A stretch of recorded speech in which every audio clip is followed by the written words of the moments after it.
Hello, Taylor Ellwood, your business wizard at Imagine Your Reality Business Coaching, and I want to talk again about risk and taking risks. So last week we talked a bit about how to calculate risks and why it's important to have a return on investment. What I also want to talk about is just the importance of recognizing that when you take a risk, there is a potential chance of failure. No risk is guaranteed. Yes, you can do whatever you can to calculate that risk. You can do what you can to plan for it. But at the end of the day, it's a risk for a reason. And that risk is that you are trying to do something that may or may not end up working out. Um, but at the same time, if you don't take that risk, you'll never know. When you calculate risk, it's important to accept that there could be failure.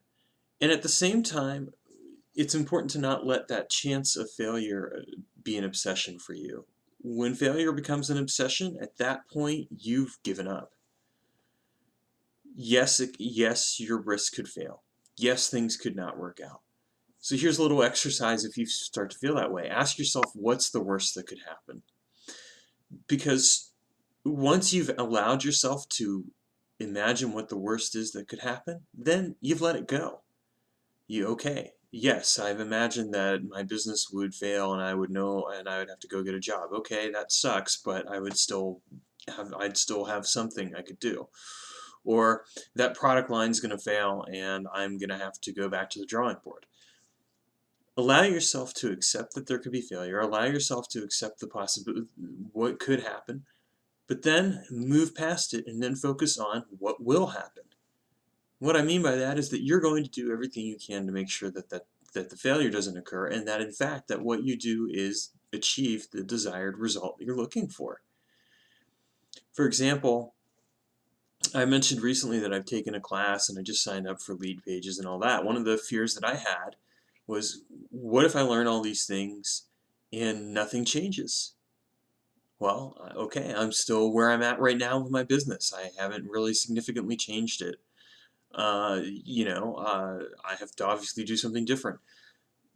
Okay, I accepted that. Now, though, I'm focused on continuing to move forward with these different tools, and I've actually seen already an increased significant improvement in my business. So the fact of the matter is that I'm already seeing some opportunities coming my way that I hadn't seen before. I'm seeing some upswell in activity on my e-list. I'm seeing people show interest in some of the classes that I'm teaching.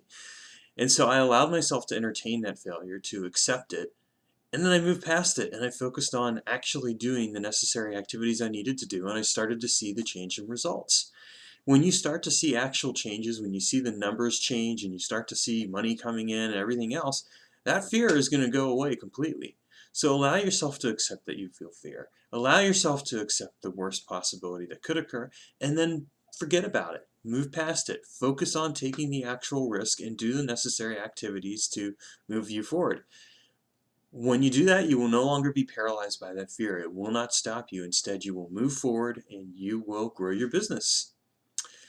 Have a comment about how to move past fear of risk? Feel free to leave it below, and if you found this video helpful, please subscribe. Thanks.